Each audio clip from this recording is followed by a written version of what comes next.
What's up, Reactorites? John here, and it's time to talk about Transformers War for Cybertron Trilogy Siege. It's a pretty long title. It's going to be on Netflix this week, and it's a collaboration between Netflix, Hasbro, Rooster Teeth. They're joining forces to create this epic showdown with the Autobots and Decepticons, and it's got a lot of fans excited. I'm excited, especially after watching the entire first season. So this is called a trilogy. So this is the first season. There's going to be another season and then another season after that.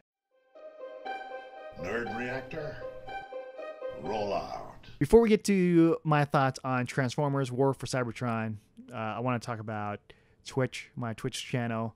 You can check me out. Link is in the description there. Follow me there. And also we have a Discord. Go to our Discord, talk about video games, movies, TVs, etc., and Transformers. So join me there.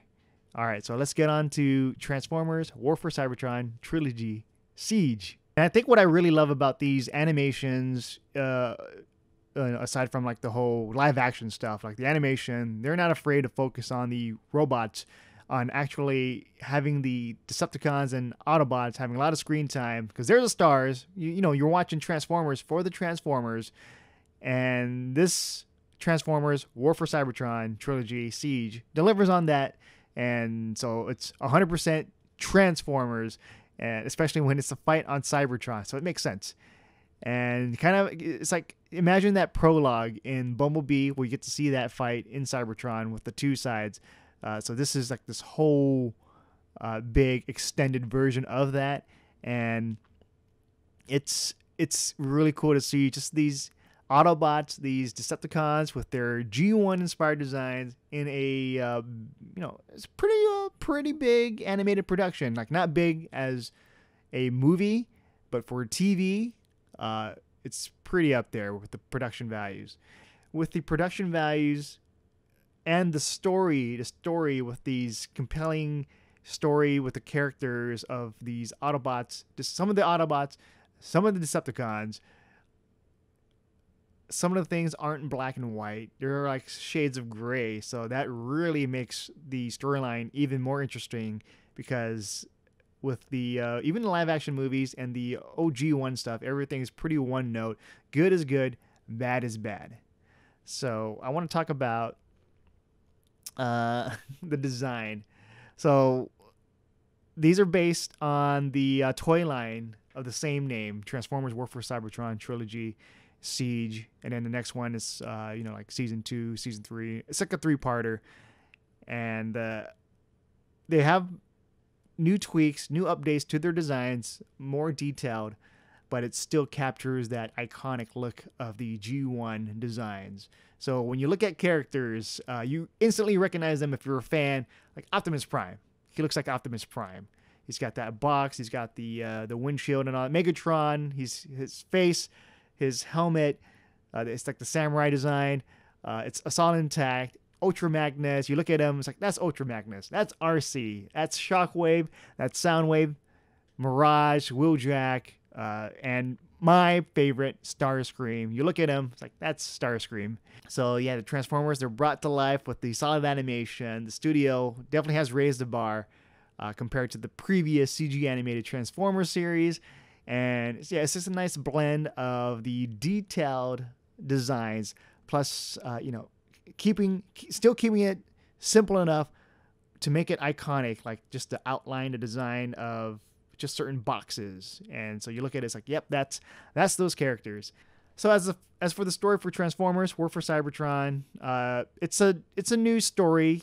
It's not based on the video game of the same name, but there are some similarities, because the similarity is Autobots, Decepticons fighting each other on Cybertron. You have characters that you already know, Optimus Prime, Bumblebee, etc. We're at this point in time where the Autobots and the Decepticons, they're already fighting. It's already a war. The Autobots are losing, and they have to do whatever it takes to preserve what little they have left. And Megatron and his Decepticons, they've taken over, and now their mission is to wipe out all the Autobots from existence. And it's gonna be it's like that underdog story now. The Autobots are the underdogs, and it's always sad because you've seen this before, where it's just these few versus the many. Optimus Prime, he's back. He's still the leader. He's in charge, and he's not voiced by Peter Cullen, so that's kind of a disappointment because Peter Cullen, no one can top Peter Cullen as Optimus Prime. But here, the honor goes to Jake Fushi. And Jake Fushi, he's a very young voice actor, and I think he does a great job of just capturing the fearless leader with the commanding voice. And he's young. He's like, when I looked him up, I saw a video of him on Ellen DeGeneres. He was like a teenager at that time, but he has a very deep and smooth voice. And so I was kind of happy to see him pursue voice acting, and I think he does a good job as Optimus Prime. Starscream is definitely one of my favorite characters in Transformers. So every time he's on screen, I love him just being on there. And so Starscream, the Seekers, they're all there. And you have Jetfire. So in this one, Jetfire is the leader, and Starscream, in typical Starscream fashion, is always manipulating, is always undermining, and trying to just find ways to take over. Because previous one, Starscream is always pissing off Megatron. So with this one, we get to see, Starscream, following Jetfire, and he's always trying to piss off Jetfire and always undermining him. And that's just Starscream. And then the voice, I love the voice. What is it? Frank Todero. What he does, he's still able to capture the Starscream of the high pitch, the whining voice, and showing off, his sniveling and egotistical nature. So fans of Starscream will love this version because it's just able to capture his personality from the original. And, some people might not like that, or it's never heard of Starscream, and they'll be like, man, this guy's annoying. But I love it. I love it. And I think with this one, the thing that really pulls me into the story of Transformers War for Cybertron is actually the humanity behind it, even though they're robots.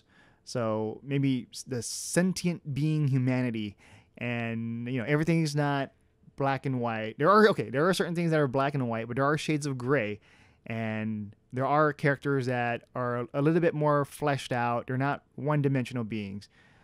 Some characters are. Because you have to just capture those characters like that. Starscream, he's always going to be that asshole. And so with this one, the two characters that really pop out, that really stand out, are Decepticons. Because usually when you think of Decepticons, they're bad. Their name is deceptive, Decepticons. Like, you shouldn't trust them. But here we have characters like Impactor and Jetfire.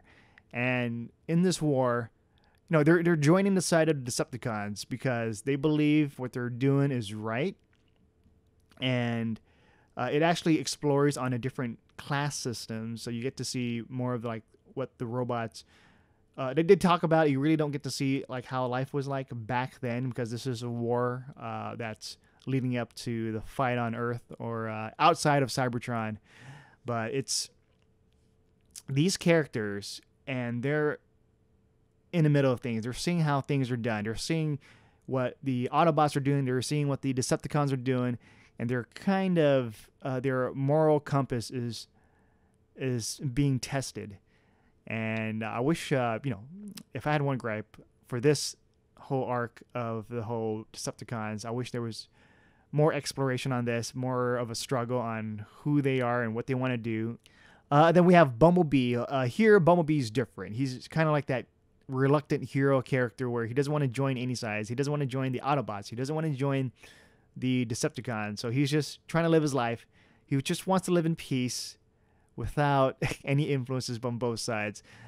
But it kind of reminds me of, watching X-Men with Wolverine. He's torn between two sides. Like, should he join the X-Men, or should he just say screw it and just not worry about this fight between the Brotherhood and etc. So this one, Bumblebee's doing that, and it kind of gets old really fast because the whole time he's like, nah, I don't want to do it. I don't want to join. I'll help you guys out just once, but that's it. Don't expect anything else. And I'm like, come Come on, Bumblebee. But yeah, but it's kind of interesting to see Bumblebee, like their take on Bumblebee, on what he's doing before joining the fight with the Autobots. Let's talk about Optimus Prime. He's Optimus Prime, and he's still trying to do what's right. And every time, the struggle with Optimus Prime is sometimes his plan isn't that great because they fail. And when they fail, you're like, should I look up to Optimus Prime as a leader? But even though that happens, it feels like there are some characters that are just always negative, always just trying to pull him down, or never trusting of Optimus Prime. It's like, why are we doing this? And with that, it's the character of Elita 1. And Elita 1 is Optimus Prime's partner, love interest, whatever you want to call her. And she's also one of the, she's the second in command of the Autobots. And Optimus Prime entrusts her with that. But I feel like there's a missed opportunity with their relationship, because here's Optimus Prime. He trusts Elita 1 to be second in command. But whenever you see them on screen together, she's always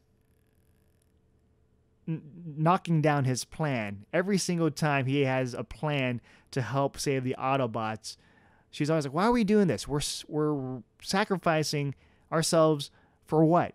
And so it, like, maybe once or twice it's fine, but every single time, almost every single time Optimus Prime has a plan, she shuts it down, or she's like, this is stupid. This is a stupid plan. So I'm thinking, why is this? Why are we watching this subplot that's pretty? It's like a weak link. I think they could have done a better job to show why these two, Optimus Prime and Elita 1, why did they fall in love in the first place, or why did they become partners in the first place? I want to see more of that, because right now I don't see how Optimus Prime could see anything good about Elita 1 if she's always just attacking him on his choices. But yeah, so that's like my main gripe with Transformers War for Cybertron. But yeah, overall, Transformers War for Cybertron Trilogy Siege, it brings depth to the Autobots and Decepticons. It creates an emotional tale where giant robots are fighting each other. There are no humans here, but you can still relate to the plight and the suffering of the characters, and just seeing how these Autobots, Decepticons, and just Cybertronians, how they live their life, and whether this war will affect them. And that's what I love about this. I hope season 2 explores more on this, and it really gives me hope on, hopefully, if this is successful, Netflix, I want them to do a live action series. It might be expensive, but I want to see this focusing just on the Transformers. I guess you can do humans, but if you do that, have the Autobots and Decepticons be the main, like have them be the focal point and not the human characters. So those are my thoughts for Transformers, the series, the Netflix one. And I also have the Discord channel, Nerd Reactor Discord. Join us there. Link is in the description below.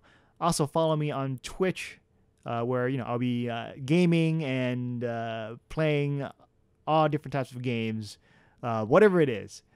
Link is in the description. Also here. With that said, I'm John, and I'll see you guys next time.